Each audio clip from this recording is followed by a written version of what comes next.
Okay, we have Don Miller, who's going to talk to you about pathways or walkways. He has a beautiful backyard, and he did his own walkway. So I asked him to talk about how he did that. The purpose of this session is kind of to let you know that there are things you can do, just like with Beth, as homeowners without involving contractors. If you've ever priced having concrete or a concrete sidewalk poured, it is a very expensive venture. So this is options as to how you can do them yourself. There are some ways that we'll also talk about in a little bit that I did myself. So, well, I did myself. I had help with those grandsons to do some of the heavy work. But anyway, there are ways that we can do things without involving contractors. So, Don? Okay. Can you hear me? Is this mic working?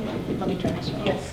I hope so. I have a very weak voice, so I'll be reading a little bit and showing you a few pictures of my yard. You can see pathways leading to a pad from barbecue pit is. I have two barbecues. But anyway, doing hardscapes in your yard is like edging along flower beds or pads for big potted plants to sit on, or your walkways. You can use any kind of materials. You can use concrete, gravel, river rock, mulch for a pathway, pavers, any of that if it suits your individual taste or your aesthetics, whatever looks best in your application. Beth touched on it. When you excavate to run a pathway or pour a pad, you need to make sure that you remove all the vegetation, and the soil has to be compacted as much as possible. In her case, she had a big sun, right, to tamp it down. Well, in my case, I rented a compactor. You've probably seen the little things that bounce up and down. That works really well. If you're pouring a concrete walkway, like I did with these big sections, you can use, I use 2x4 forms, and you screw them together, square them up by measuring diagonally, and you have to put some kind of reinforcing metal in it. If it's a large area, you use rebar, reinforcing bar, tie it together, and they make little clips they call saddles that will hold it up about midway so the concrete gets under it and around it. If you're doing a small area like my narrow walkways, let's see. That's the pad I poured. And let me show you that right quick. You can get these forms at the home improvement stores in various patterns. And at the time I poured that pad, I bought this little bucket. And this can hold 80-pound bag of concrete. The top measures the water that's required. You pour the water in, and you roll that on the ground, and these veins mix it up real good. And then you pour that and fill up one form with it. You wait about 15-20 minutes, and then you gradually remove the form, shaking it just a little bit, and lift it up, put it next to it, pour another one. So I did that pad in a few days, but all by myself, because unfortunately my children, grandchildren, great-grandchildren, and now I have 2 great-great-grandsons. Wow. They're over in the Fort Worth area and one family up in Indiana, so they're not here to help me. I have to do it all by myself. So it can be done by one person working diligently. Now in my yard, like Beth was saying, it's red clay in our neighborhood. So you excavate, you're about 3 to 4 inches, compact that down, you can pour the concrete right on the clay, and it's not going to move. The clay is pretty darn hard. If you happen to live in an area where you have very fast draining soil, like sand or sandy loam, you'll have to put some kind of plastic barrier under the concrete, because concrete has to cure before it dries out. If the water drains out of it too fast before it cures, it'll crack or flake apart. And that's called spalling, if you want to know that. Don, Yes. did you put rebar in that part?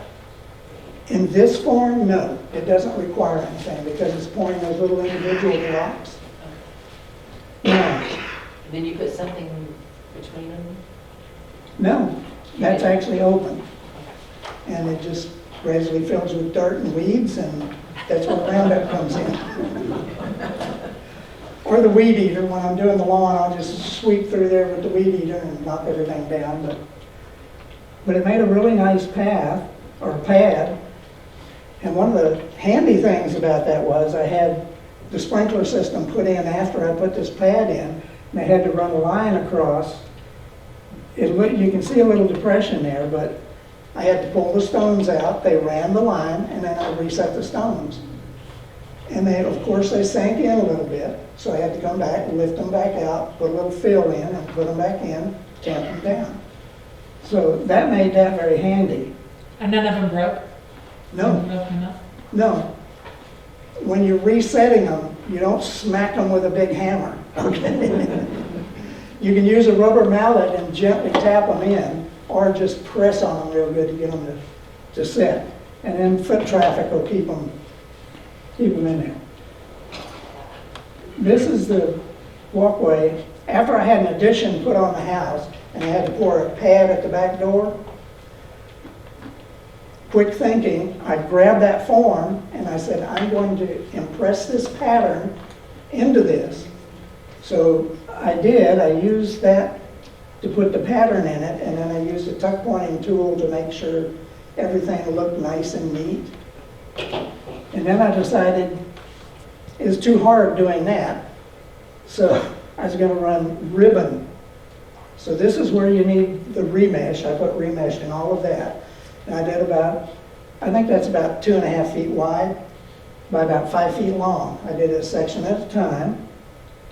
And I bought this because at the time I bought the little mixer, it was about $180 at Lowe's. So it was well worth that rather than trying to roll that one bag at a time. I guess I ran out of pictures. Okay. So anyway, if you're doing tree rings, I had a lot of leftover brick from my addition. So I put brick around there. And as Beth was talking about the landscape fabric, I've learned one thing about the Bermuda grass and landscape fabric. Bermuda grass will grow right under it and push its way out through the fabric. So, again, Roundup. You know, they make a nice little sprayer with the little cone that's over the nozzle, so you can put it right on the plant and spray it, and it doesn't get on anything else. So I know a lot of people don't like Roundup, but hey, it works. So we were talking about pavers. If you're going to do pavers and do a pad out of pavers, I think Jackie might touch on it in a minute. But you need, again, to excavate, compact the soil real good. And for pavers, you want to lay down a layer of sand. Then you'll lay down your pavers, tamp them down with a rubber mallet lightly to get them all even. And then once you're done with that, there's a product called locking sand that you'll spread in and sweep it into all the crevices. And that helps hold them in place. And the locking sand is a sharp sand. It's not like river sand that's rolled and smooth.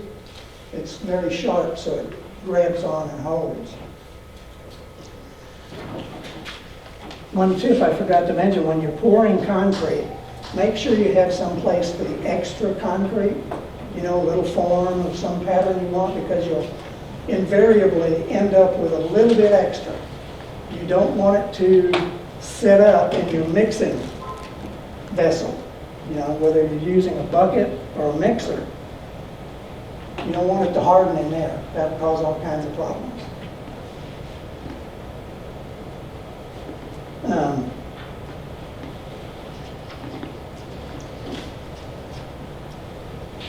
when I formed up these walkways using 2x4s to your size, and I say square them up, doing a diagonal measurement, if you've ever done that, measure corner to opposite corner and make sure they're equal across.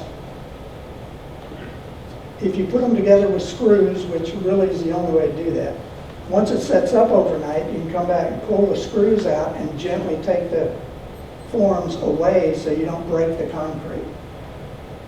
And of course, when you're pouring these, you need a couple of tools.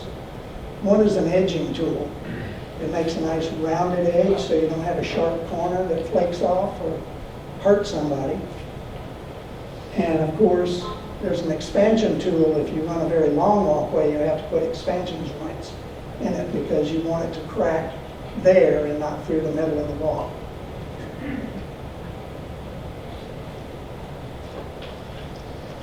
So let's see. John, I have a question. You Yeah. may have answered it. Does it take does one bag of concrete do one form, or? Yeah, one like this, I forget whether that's a 60-pound bag, but there'll be instructions on the form you get that'll tell you what size bag fills that form. So how many bags of concrete did it take you to pour that walkway? Oh, man. I'm thinking each one of those about 5-foot sections was about 3 or 4 80-pound bags. Okay. And let me tell you, somebody my height, lifting an 80-pound bag up to put in that mixer that's up here is a little bit of a task. But hey, it's all in fun. Definition of fun? Definition of fun is having a very nice looking yard at the end, easy to edge around. I have one of the expanded Ryobis where you can put an edger on the power head and just walk right down there and edge out real easy. I also have, it may be a little hard to see, but there it is. That's a tropical hibiscus plant, and I use the 18-inch square pavers and put it beside the walkway. And I have about 15 of these tropical plants lining the walkways. And all of that is hooked up to my sprinkler system with drippers. I run a little 1/4-inch hose to every one, put a couple of drippers in it.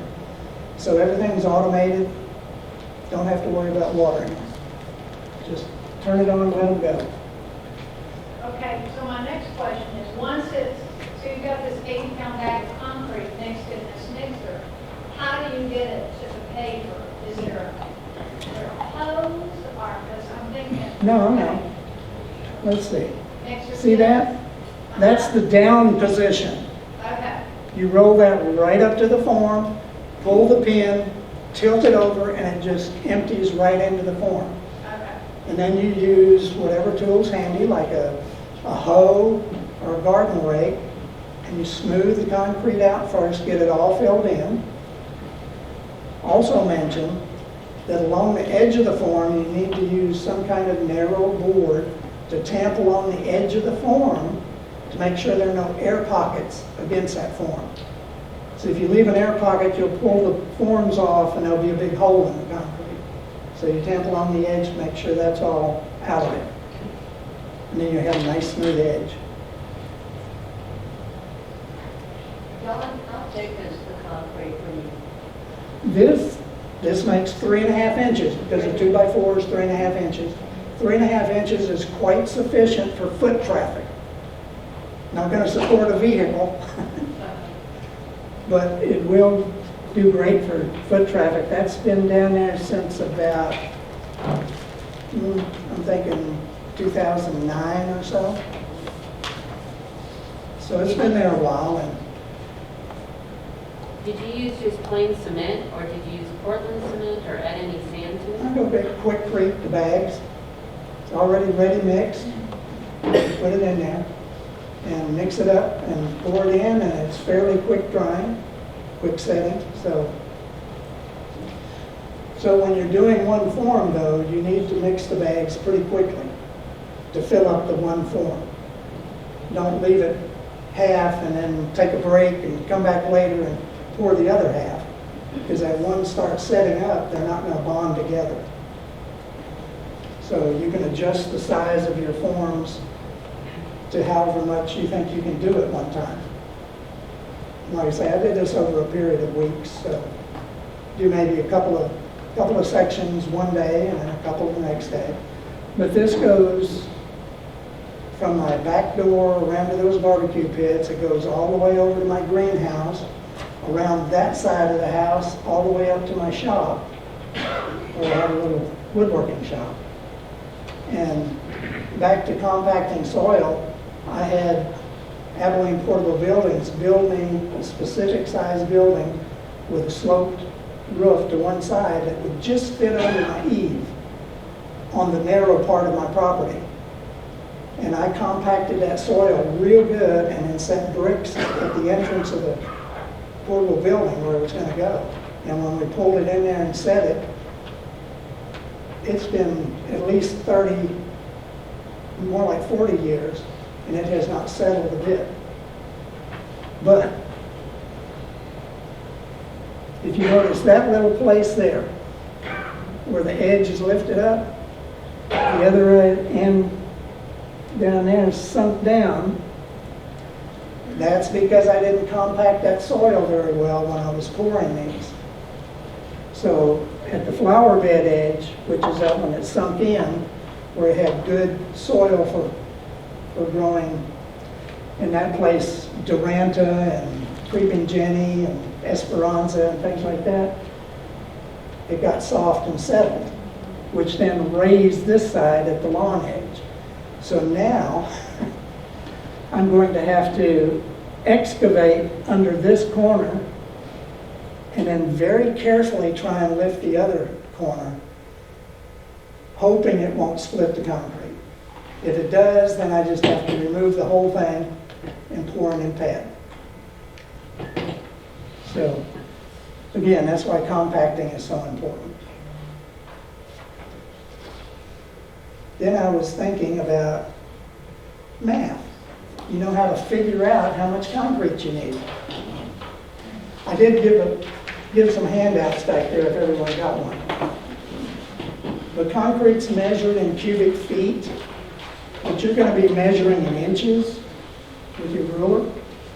So height, length times the width or depth will give you the cubic inches you have. So 12 by 12 by 12 is 1,728 cubic inches equals, well, wait a minute. Yeah, that's 1 cubic foot, 1,728 cubic inches. So an 80-pound bag is 0.6 cubic feet. So that is 1,036.8 cubic inches for that one 80-pound bag. So that's how you'll figure out how much you need. Build your form, measure it, do this math, and see how many cubic feet of concrete you need.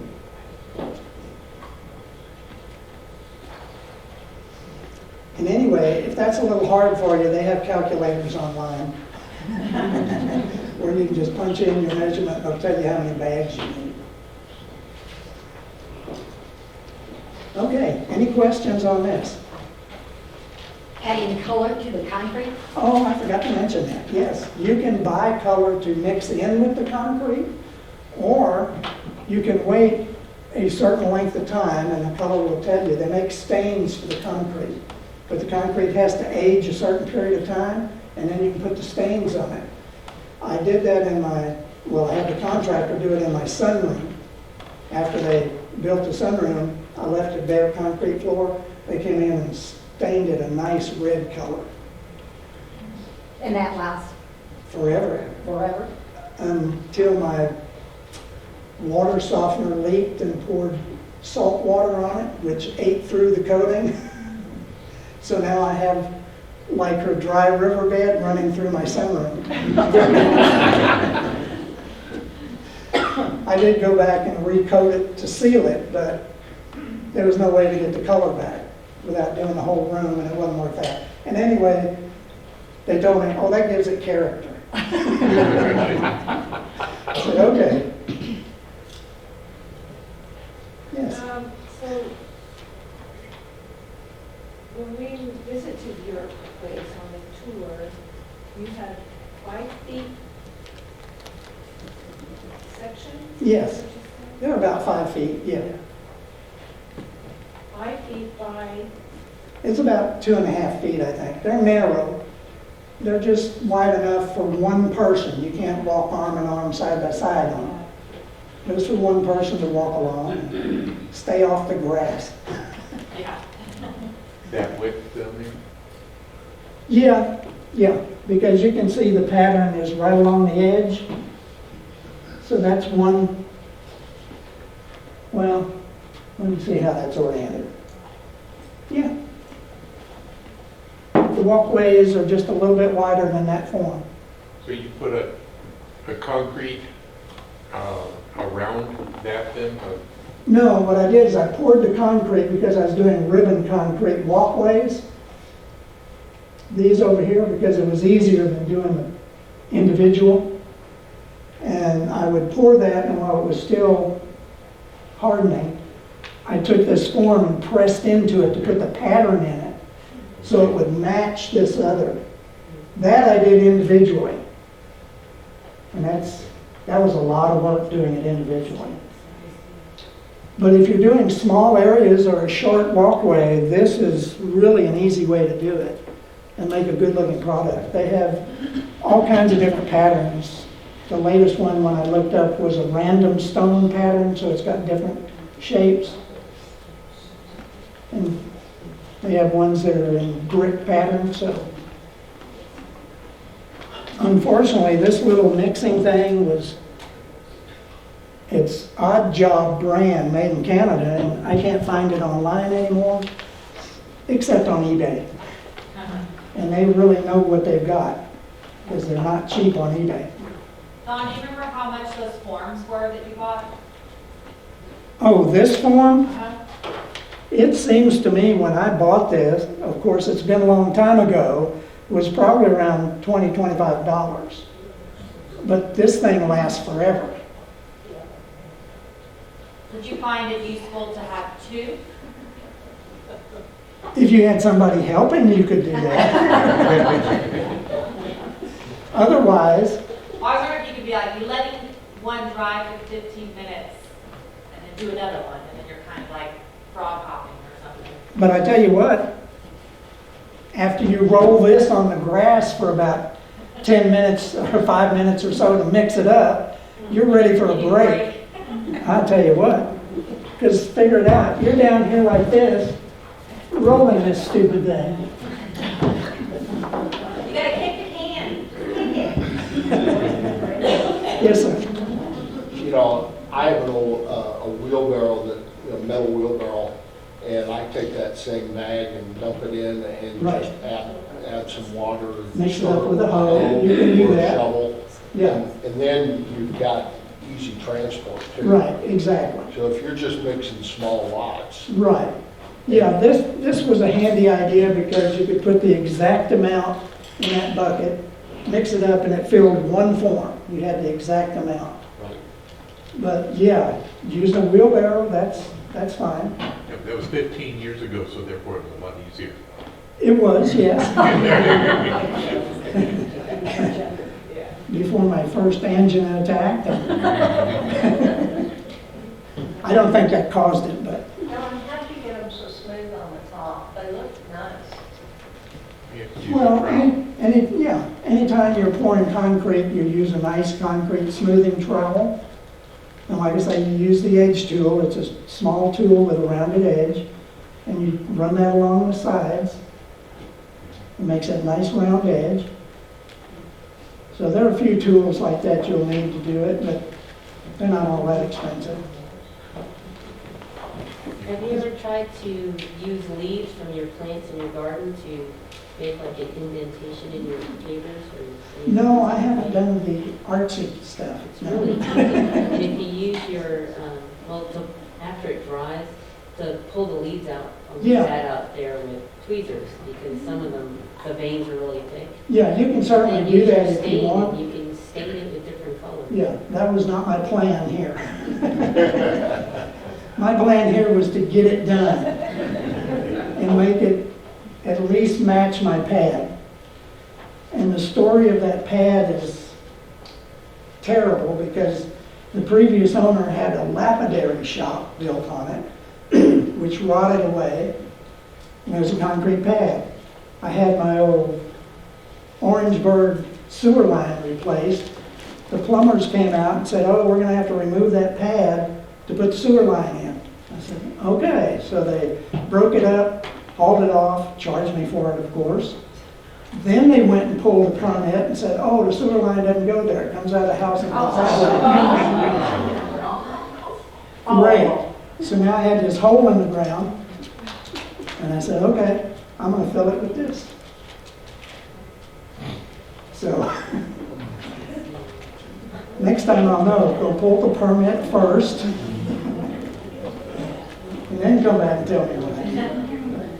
Okay, any more questions? So, do they make any curve forms? Like if you wanted to do a curve, do they make any forms that have that built in? Well, not that I'm aware of, but if you wanted to make a form with a curve in it, you could easily get that mellow edging and bend that to whatever shape you want and use that for your outside form.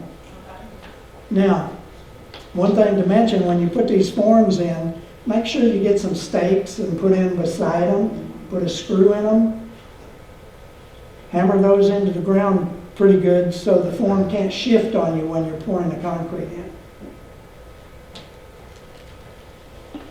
Yes, sir? If you're doing edging, don't just put it on top of the ground. You want to go down Yes. 3, 4, 5, 6 inches, and then get some of the rebar that he was talking about and put at least one rebar through it. Otherwise, it's just going to move on you, and Yeah. it'll crack all the pieces. Yeah. It'll have to be So your fastened edging- down. Your edging would have to be what, 4 to 6 inches tall then? Yeah, What about the hard, depending on your soil type. the hardy board stuff that you can put on your house? Yeah. That comes in strips? Can that be used as a form for something like that? Because it bends, and it's only about, what, 8 inches tall? Well, if you're pouring small sections, there's not a lot of weight to move it out, but you would still need to stake it down real good to make sure it doesn't warp or bend. Hardy board would, I don't It's know. going to bend enough. Hardy board breaks. will work, the only problem with hardy board is you can't bend it too much. Right. It doesn't bend enough. And I'm thinking hardy board is a concrete product, and I would hope that the concrete wouldn't bond to it, Yeah, which might cause you problems. it's a fiber cement product as it is. Yeah, If you go to the landscape stores, they sell lengths of maybe 10 feet of a flexible, if you don't want to use the metal, they say, hey, it's just going to be a form. That's designed to be bent, and then just pour your concrete form in that and take it up and move it. Or buy a lot of it and move it all, and pour it all. Could you use like canned cooking oil spray or something No. on that form? So No. it won't- No. No, you don't need to? no, this plastic is designed not to bond to the concrete. Oh. So even after using it a bunch of times, and it's a little rough, it'll still come off fairly easy. You just wait till the concrete is starting to set up fairly well, and you give it a little bit of a shake, and it'll gradually pull right off. Anybody else? Okay.